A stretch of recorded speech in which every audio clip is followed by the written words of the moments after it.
بشیر احمد شہدہ میرا نام ہے حضور، اور میں گرین فورٹ جماعت کا پریزیڈنٹ ہوں۔ میرا سوال حضور سے یہ ہے کہ پاکستان میں جو سیاسی تبدیلی عمل میں آئی ہے، کیا اس سے حالات بہتر ہونے کی توقع کی جا سکتی ہے؟ پہلے حالات سیاسی نقائص کی وجہ سے تھے،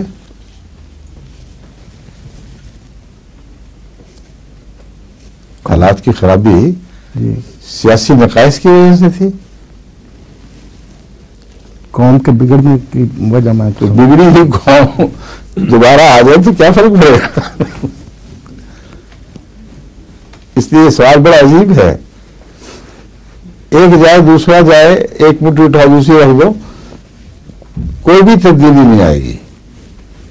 مارشل بھی آ چکا ہے، تیسری مٹھی وہ بھی آ جائے تو کوئی تبدیلی نہیں آ سکتی، ناممکن ہے جب تک بنیادی وجہ معلوم نہ کریں کہ وہ نقص ہے کیا، اس نقص کی طرف دیکھتے بھی نہیں۔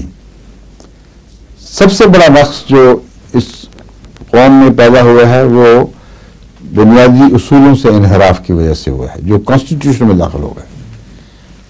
مثلا قائد اعظم نے جو تصویر کھینچی پاکستان کی، جو ملک کے بانی تھے اللہ کے فضل کے ساتھ، آخری اعلان ہے ان کا، ان سے بہتر کون جانتا تھا کہ کس کلمے سے ملک جیتا گیا ہے، کس طرح جیتا گیا ہے۔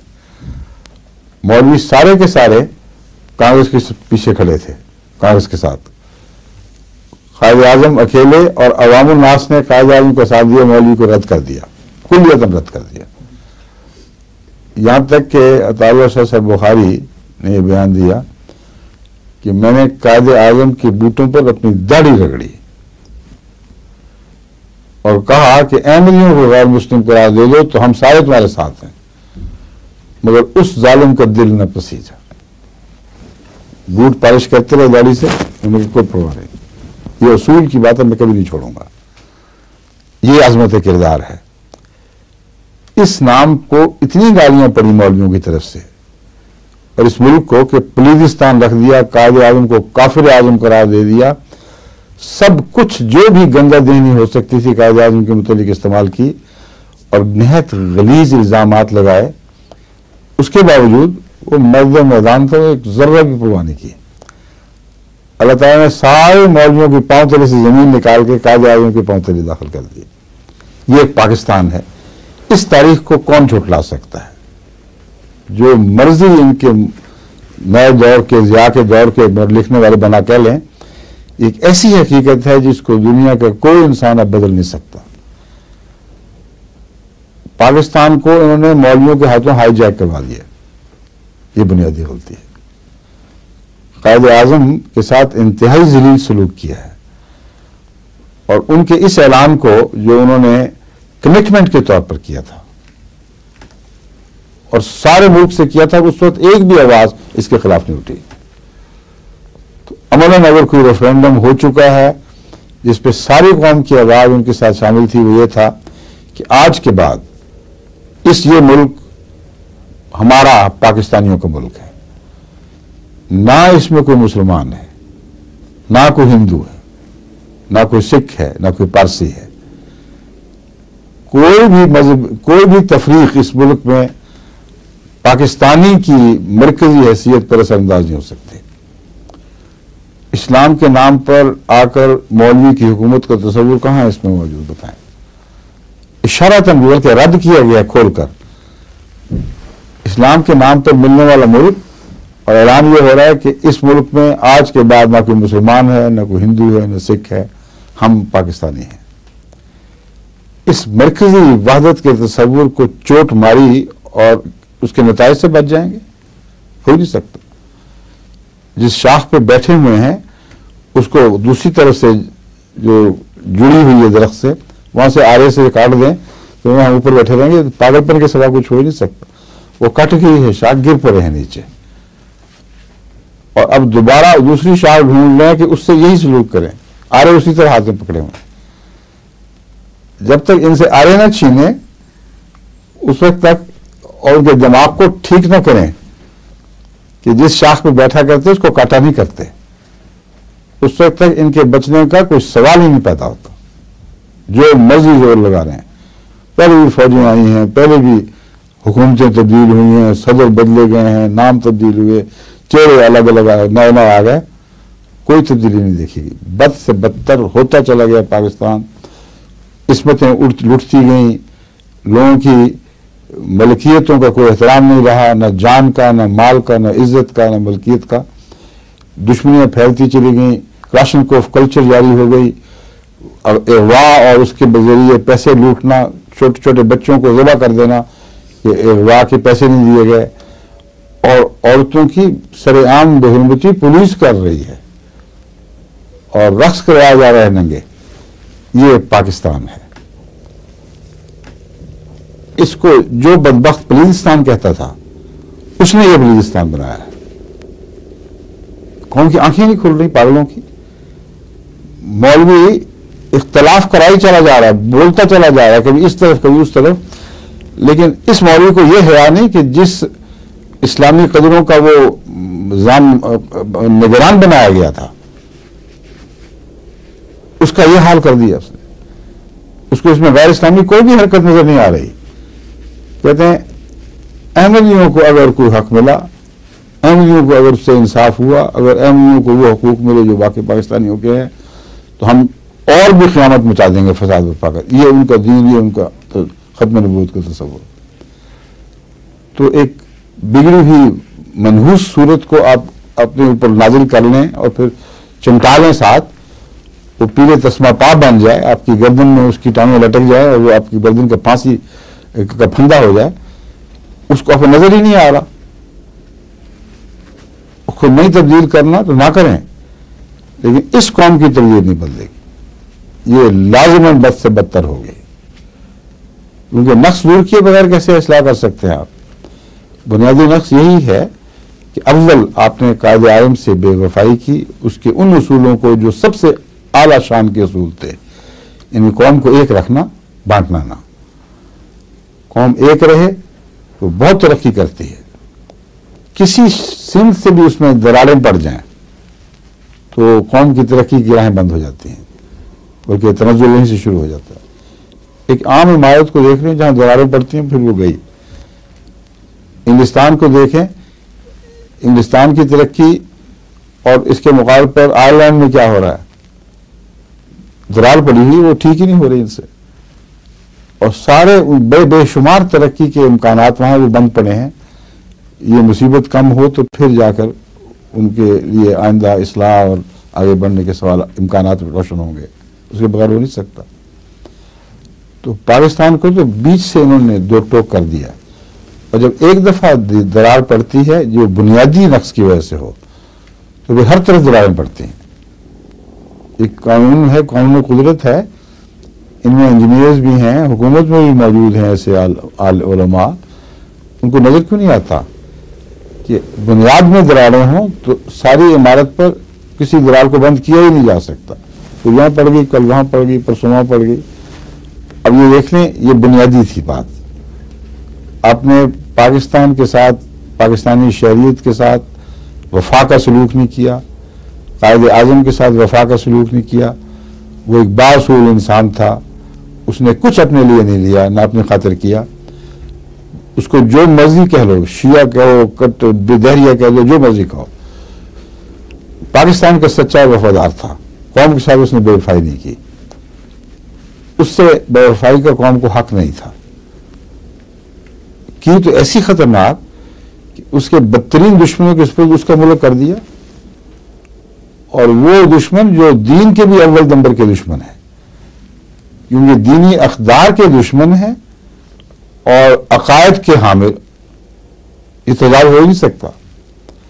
اگر خدا سے محبت کے نتیجے میں ان کا عقائد پر زور ہے تو پھر خدا سے محبت محض عقائد سے ہو ہی نہیں سکتی جب تک اعمال بھی اس کا ساتھ نہ دیں. وَعَمَلُ الصَّالِحِ يَرْفَعُهُ, یہ بنیادی بات خدا نے فرمائی ہے. تمہارے عقیدہ کلام جو بھی مرضی ہو, تمہارا کلمہ اوپر جا ہی نہیں سکتا جب تک عمل صالح اس کو اٹھائے نہ. تو ان کا جو دین کا تصور ہے وہ تو صرف ملک کی حکومت جیتنے کا ایک بہانہ بن گیا, اس سے زیادہ کچھ نہیں. جو مرضی ہو، ہلاکت ہو، تباہی ہو، بربادی ہو، مولوی تو خود کہتا ہے کہ ہم برباد کریں گے ملک. ابھی تم نے ہماری بات نہ مانی. بات کیا نہیں مانی؟ انصاف کر دیا اگر تم نے تو ہم نہیں چلنے دیں گے. اور یہ وہ دو چیزیں ہیں. ایسی شہریت کے تصور کی طرح واپس لوٹنا جو قائد اعظم کی خواب تھی اور جسے تم نے پورا نہیں ہونے دیا. اس خواب کے برعکس اسے ایک نائٹ میئر میں بدل دیا. اس کے ساتھ جب تعبیریں نہیں اس کی پوری ہوئی تو وہ تو ایک بھیانک ڈرانی چیز بن گئی ہے. اس کی تعبیر اب دیکھ رہے ہو تم. ملا بھتوں کی طرح ناچ رہا ہے اس خواب میں اور تمہیں کوئی تمہارا بس نہیں چل رہا. دن بدن اس کو طاقتور کر رہا ہے خون پلا پلا کے. یہ ایک بنیادی بات. دوسری یہ کہ اسلام کے حکومت کا تصور ہے کیا؟ تمہیں آج تک یہ بھی نہیں پتا. وہی تصور ہے جس پر مولوی چوٹ مار رہا ہے. اس لیے یہ خیال کہ ہم عقیدے کی حفاظت کر رہے ہیں، عمل کی ہمیں پرواہ کوئی نہیں. حکومت کہتے ہیں حکومت آئے گی تو ہم عمل ٹھیک کر لیں گے. پہلے ملک ہمارے سپرد کرو. تو اپنا عمل ہے کیا جو تمہارے سپرد ملک کرو؟ عقل تمہاری کیا ہے؟ تمہیں دنیا کا کیا عالم ہے؟ گندے، غلیظ اور ذہنی طور پر، جسمانی طور پر، عقلی طور پر، علمی طور پر اس لائق نہیں کہ دنیا میں نکلو اور دنیا تمہارے احترام سے دیکھ سکے. اور ملک ہمارے سپرد کر دو، ہم آپ بھی ٹھیک کر لیں گے شریعت لا کر. کون سی شریعت لاؤ گے؟ جو اب لائے ہو. خدا نے تمہیں کب روکا تھا دینی اقدار کو بحال کرنے میں کہ جب تک حکومت نہیں آئے گی اصلاح نہیں کرنی؟ نبیوں کو کب حکومتیں ملی ہیں تو انہوں نے اصلاح شروع کی ہے؟ حضرت عیسیٰ علیہ السلام کو کب حکومت ملی ہے بتاؤ؟ اور جو اصلاح انہوں نے بغیر حکومت کی وہی ہے جو جب تک زندہ رہی اس وقت تک عیسائیت کی جان بنی رہی. رسول اللہ صلی اللہ علیہ وسلم 13 سال نبوت کے تو نہایت قصب پرسی میں گزارے لیکن اصلاح سے بعد آ گئے تھے. یہ جو جھولا تھا سارا، اگر میں تمہارے معاشرے کی اصلاح کروں گا وہ ہم نے نہیں ہونے دینی. اور حکومت کون سی تھی آپ کے پاس؟ یہ جھوٹ ہے مولوی کا. اتنا خطرناک الزام ہے رسول اللہ صلی اللہ علیہ وسلم پر، انبیاء سابقہ پر، کہ وہ اس لیے اصلاح کر رہے تھے کہ ان کے ہاتھ میں تلوار آ گئی تھی. اور مولانا مودودی صاحب ان کی پاکستان میں وہ عزت بنائی گئی ہے کہ فوجوں میں مودودی کا لٹریچر لائبریریوں میں چلتا. پکا اعلیٰ فوجی وہ ہے جو مولوی مودودی کا مطالعہ کرے. یہ ہوتے ہوتے وہاں تک پہنچا کہ وہ فوج کے اندر ہی ایک مودودی انقلاب آنے کی کوشش کی گئی. اس کا یہ نظریہ ہے مودودی صاحب کا کہ حضرت صلی اللہ علیہ وسلم نے جب سب حربے استعمال کر لیے، نہ آپ کا حسن سیرت کام آیا، نہ حسن خلق، نہ دلائل، نہ قرآن کی طاقت، تب اس نبی نے تلوار ہاتھ میں پکڑی اور ان کی ساری کجیاں کاٹ کے رکھ دی اور سارے زنگ دور کر دیے. اندازہ کریں اتنا خبیثانہ الزام ہے کہ روح کانپ اٹھتی ہے اس سے. اگر کوئی تمہارے اندر رشدی پیدا ہوا تو یہ بھی رشدی ہے. جو رسول اللہ صلی اللہ علیہ وسلم نے ایسا قاتلانہ حملہ کیا ہے کہ جو بدترین اسلام کے دشمن اس زور سے نہیں کر سکتے تھے جیسے مودودی کرتا ہے. اور اب ہمیں مشکل یہ پڑتی ہے یونیورسٹیوں میں جب بھی ہم کوشش کرتے ہیں کہ اسلام کے اوپر لگائے ہوئے داغ ہٹائیں تو آگے سے مودودی رکھ دیتے ہیں سامنے. ہمارے نزدیک یہ اچھا سچا عالم ہے. ناروے کی یونیورسٹی میں مودودی پڑھایا جا رہا ہے، امریکہ کی یونیورسٹی میں مودودی پڑھایا جا رہا ہے، یہاں مودودی پڑھایا جا رہا ہے. اس لیے نہیں کہ مودودی کی عظمت کے قائل ہیں، اس لیے کہ جانتے ہیں اس سے گدھا انسان، اس سے بڑا گدھا جو اس طرح اسلام کی جڑوں میں گند ڈال دے اور انہیں کاٹ کے رکھ دے، مسلمان علماء میں اور نظر نہیں آئے گا. اور اس نے چونکہ بہانہ رکھا ہے دلیلوں کا اور قرآن کریم کو مرول کر پیش کیا ہے، اس لیے ان کے ہاں سب سے زیادہ مقبول ہے. اور یہ وہ نظریہ ہے جو سب سے بڑا مولک نظریہ.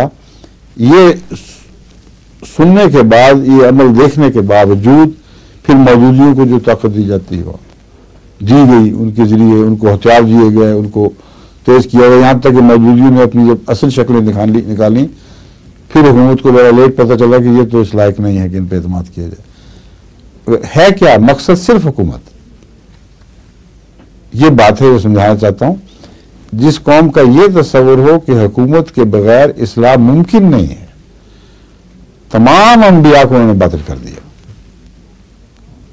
کتنے نبی ہیں جنہوں نے حکومت میں آ کر اصلاح کی ہے، کتنے ہیں جو بے حکومت کے گزر گئے. نوح بھی باطل، عیسیٰ بھی باطل، موسیٰ علیہ السلام کی ساری زندگی باطل، بغیر حکومت کے رہے ساری عمر. عظیم ابراہیم علیہ السلام کو کون سی حکومت ملی تھی؟ سارے انبیاء کو باطل کر کے پھر ان کی قبروں پر موجودگی تعمیر کرتے ہیں. یہ نہیں ہو سکتا، خیر یہ نہیں ہونے دے گا اللہ تعالیٰ.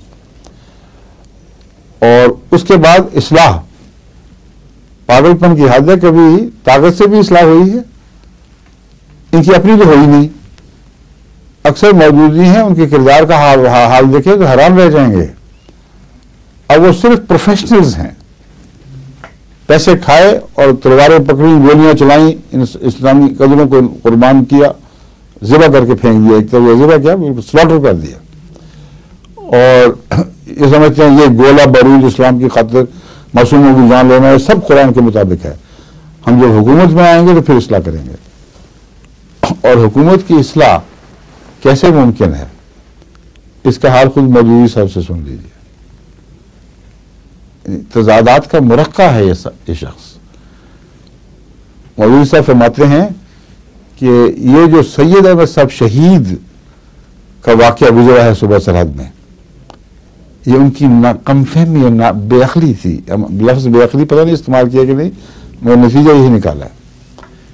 کہتے ہیں سید احمد شہید کو یہ بنیادی اصول ہی نہیں پتہ تھا کہ اگر لوگ تبدیل نہ ہوں اور ان کے اندر غیر اسلامی قدریں موجود ہوں تو بزور ان میں اسلام نافذ کیا ہی نہیں جا سکتا.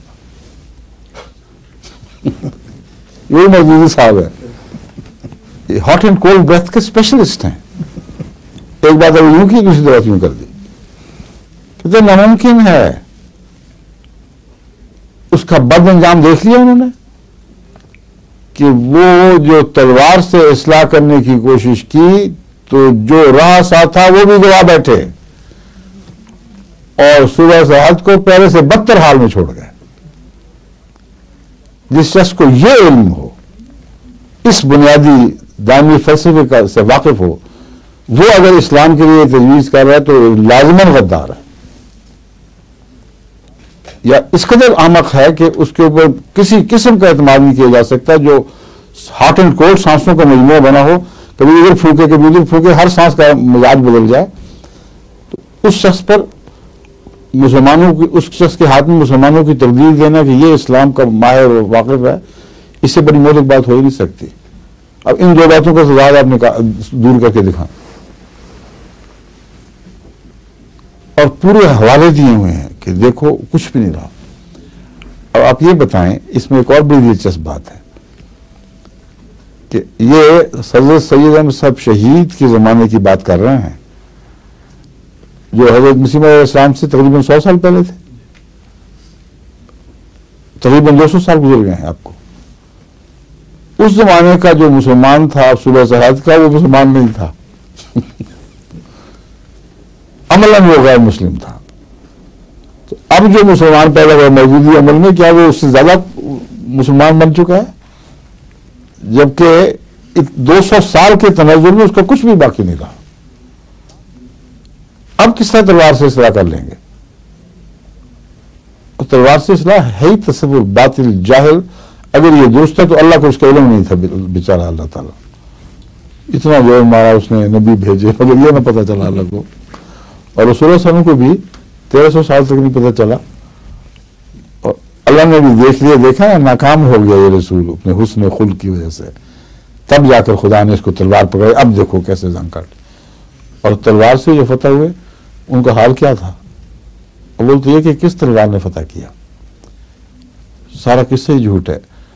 13 سال میں مظلومیت کی انتہا میں تلوار کیسے ہاتھ آئی؟ اور مدینہ میں ہجرت کے بعد تلوار تھی کہ 250 سال سے فوج حملہ آور اتنا بے کس دیکھتی ہے کہ حملہ کر کے مٹانے کی کوشش کرتی ہے، اس کے مقابلے پر 300 ہیں صرف، جن کے ہاتھ میں لکڑی کی تلواریں ہیں، ٹوٹی ہوئی تلواریں ہیں، لنگڑے بھی ہیں، ان میں بچے بھی ہیں. یہ وہ تلوار ہے جو کہتے ہیں جو ہاتھ میں آئی تو ان کے زنگ دور کر دیے. اور اس فتح کے نتیجے میں کون سے زنگ دور ہوئے؟ جنگ احد پھر ہو گئی. پھر کون سے جنگ دور ہوئے؟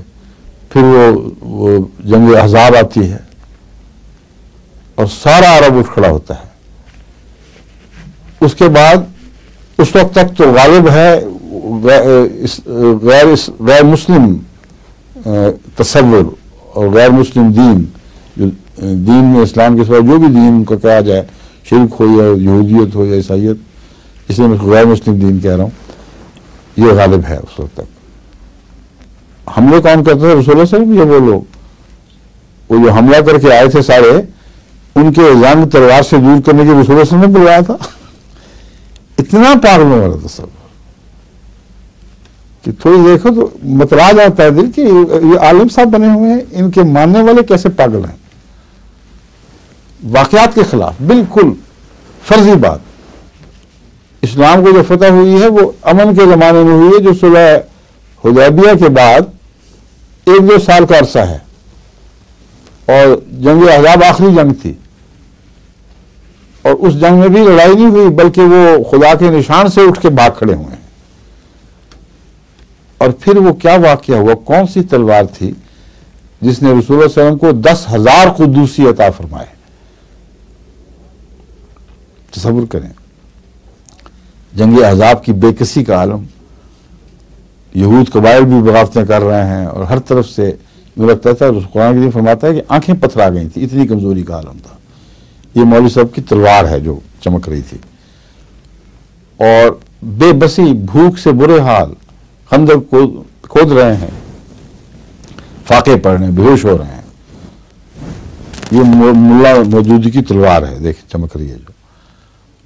اور جب وہ خدا نے خود دور فرمایا، تلوار نے نہیں، مسلمان کی تلوار نے نہیں کاٹا ان کو، پھر وہ کون سا واقعہ، کون سی تلوار چلی تھی کہ 2-3 سال کے اندر 10,000 قدوسیوں کا لشکر لے کر محمد رسول اللہ صلی اللہ علیہ وسلم فاران کے پہاڑوں سے طلوع ہوتے ہیں.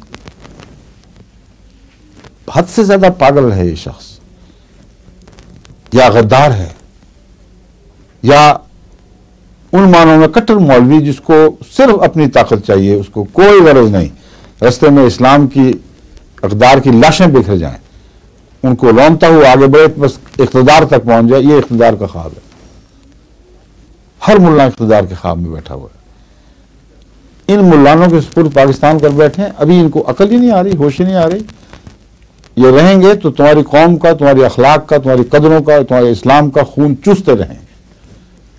ناممکن ہے کہ تم ملک کو ان بلاؤں سے بچا سکو.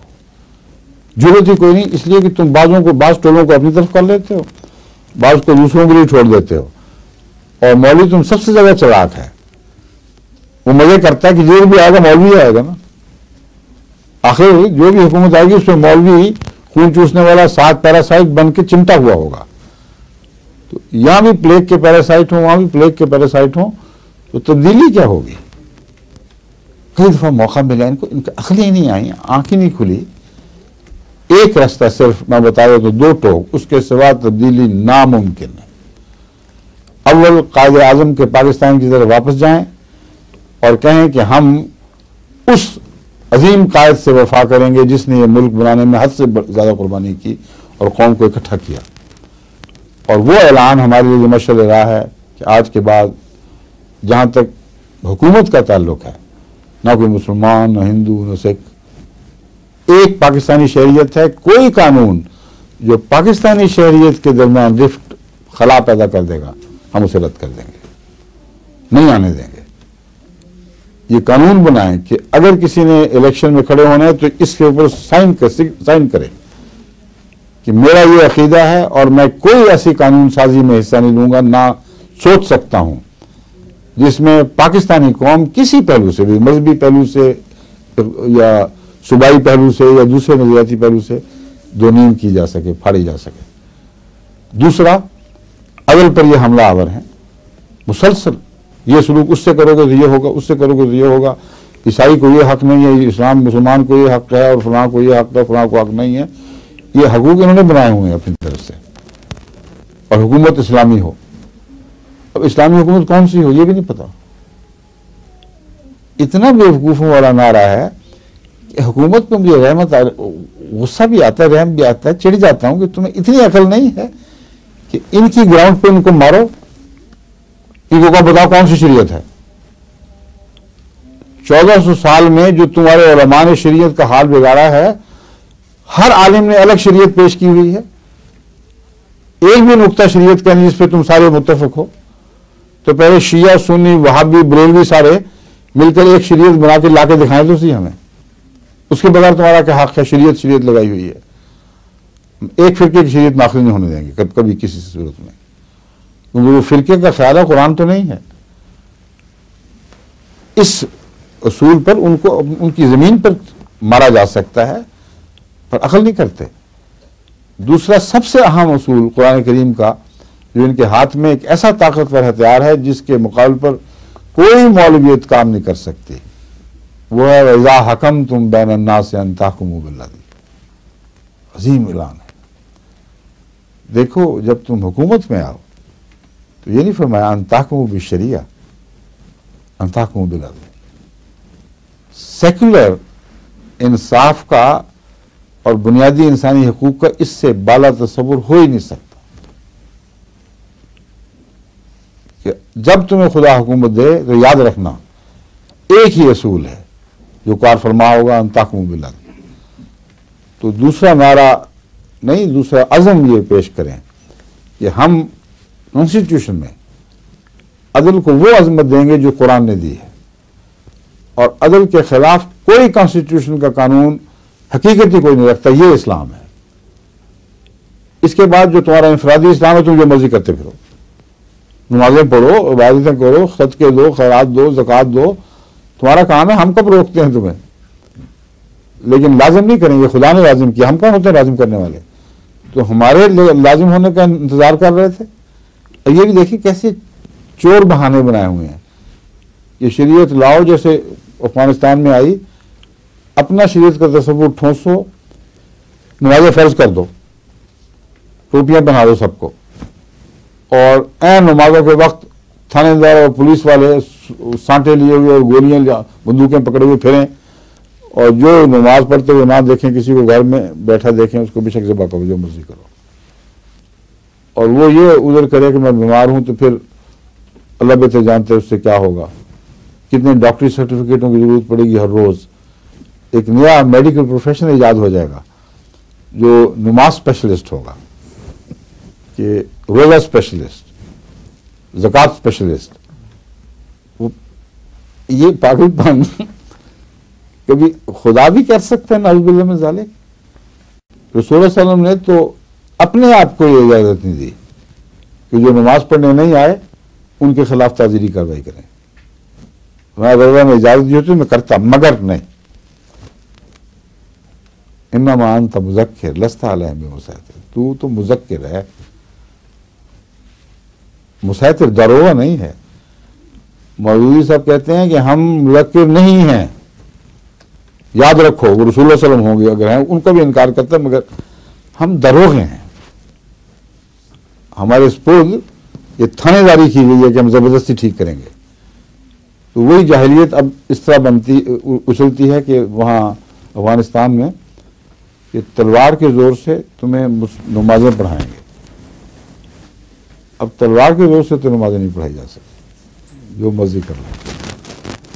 اور وہ شریعت چاہتے ہیں. یہ سوال یہ ہے کہ جب تک تلوار نہ ہو، تم اگر نمازیں نہیں پڑھتے تو تمہاری تلوار کی نمازیں خدا کو کیسے پہنچیں گی؟ لا اکراہ فی الدین کا یہ بھی معنی ہے کہ دین اگر تم نے جبر سے کیا تو اللہ کو اس کی کوڑی کی بھی پرواہ نہیں، رد کرنے کے لائق ہے. تو یہ سارے مسلمانوں کا دین خدا کے حضور رد کروانے کے لیے کوشاں ہیں. یہ ان کا دین ہے، یہ ان کا اسلام ہے. اس حالت میں پاکستان کی کیسے اصلاح ہو سکتی؟ عدل دیکھیں کتنا خوبصورت نظام ہے. اللہ تعالیٰ فرماتا ہے جب تم حکومت میں آؤ یہ اعلان کر دو کہ خدا نے ہمیں عدل کے قیام کا حکم فرمایا ہے حکومت کے وقت. اب ہماری نظر میں دیکھیں قائد اعظم کے ساتھ کیسا اطلاق پا جاتا ہے یہ. ہماری نظر میں, حکومت کی نظر میں اب نہ کوئی مسلمان، نہ ہندو، نہ سکھ. عدل ہے جو بنیادی انسانی حق ہے، ہم اس سے حکومت چلائیں گے. اور یہ اگر کانسٹیٹیوشن میں دو باتیں رکھ دیں کہ پاکستان پر رہنما اصول قائد اعظم کا تصور ہوگا جو نہ صرف یہ کہ اسلام سے متصادم نہیں بلکہ اسلام کی بہترین تصویر ہے، بس اس عدل والی آیت کی حکومت ہوگی. اب اس کے سوا، اس مضمون سے وفا کے سوا نہ کوئی الیکٹ ہو سکتا ہے، نہ اس کی کوئی امید ہوگی، نہ کہ کانسٹیٹیوشن چلے گی، نہ اس کے خلاف کوئی جسٹس فیصلہ کر سکے گا. یہ بنیادی حکومت ہے، یہ بنیادی قانون ہے. اب جس ملک میں عدل قائم ہو جائے اور اس کے خلاف ہر تقاضے کو اٹھا کر باہر پھینک دیا جائے، جہاں قائد اعظم کے تصور کی حکومت ہو کہ ملکیوں کو آپس میں پھاڑا نہیں جائے گا، پاکستان نیا جو ابھرتا ہے دیکھیں کیسا عظیم شان ہے. اتنی طاقتیں اس میں ہیں اللہ کے فضل سے.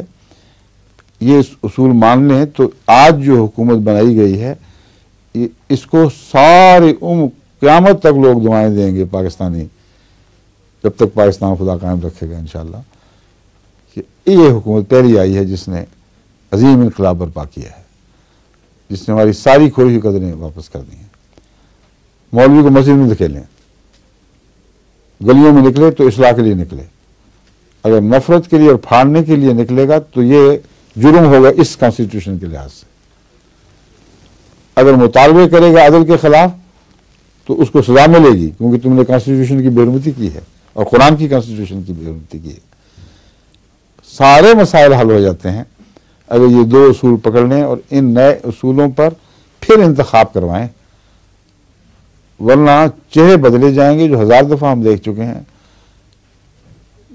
ہر نام پر، ہر نقاب کے پیچھے بدی ہی آئی ہے اوپر، کبھی ہم نے نیکی کو آتے نہیں دیکھا، اور ملک کا حال اچھا کرنے کی بجائے بگاڑتے چلے گئے ہیں. اس لیے یہ ہے اصل. اس لیے ان خوابوں میں رہیں کہ حالات تبدیل ہو گئے، ملک میں پتہ نہیں کیا انقلاب آ گیا، یہ بڑے بار بار ہم نے دیکھے ہوئے ہیں. بات وہی ہے جو میں امرؤ القیس کے شعر کی پیش کیا کرتا ہوں ہمیشہ کہ الا ایھا اللیل الطویل والجلی بصبح فمل اصباح منک بامثلی. اے طویل اندھیری رات، بہت ہو گئی، اب تبدیل ہو جا. تھکا ہوا آدمی پاکستانی کہہ رہا ہے، اے اندھیری اب بس کافی ہو گئی، اب بدل جا. بصبح، صبح میں. لیکن ٹھہرو، صبح بھی تجھ سے بہتر کیا آئے گی؟ اے رات، تیری تبدیلی کا فائدہ کیا اگر تجھ سے بہتر صبح طلوع نہ ہو اور وہ بھی رات جیسی بھیانک آ جائے. میں سمجھتا ہوں امرؤ القیس کا سارا دیوان ایک طرف اور یہ شعر ایک طرف. اتنی گہری انسانی فطرت اور نظام کے عدل میں بدلنے کا قصہ، اس کا مضمون یہاں بیان کر دیا کہ ہمیشہ کے لیے ایک زندہ شعر ہے یہ. رات کو بدلو تو ایسی صبح میں جو رات سے بہتر ہو. اگر ایسی صبح آئے جو رات کو بھی شرما جائے تو بدلنے کا کیا تمہیں حق ہے؟ فائدہ کیا اس کا؟ پاکستان میں یہ ظلم ہو رہا ہے. ہر صبح جو اب تک آئی ہے وہ رات سے بھیانک آئی ہے. یہاں تک اس صبح کو لوگوں نے رات دیکھنا شروع کر دیا، اس کو صبح سمجھ کے ویلکم کیا تھا. اٹھے تھے، منہ ہاتھ دھوئے تھے کہ اب صبح ہو گئی، دیکھا تو وہ تو پہلی رات سے بدتر تھی.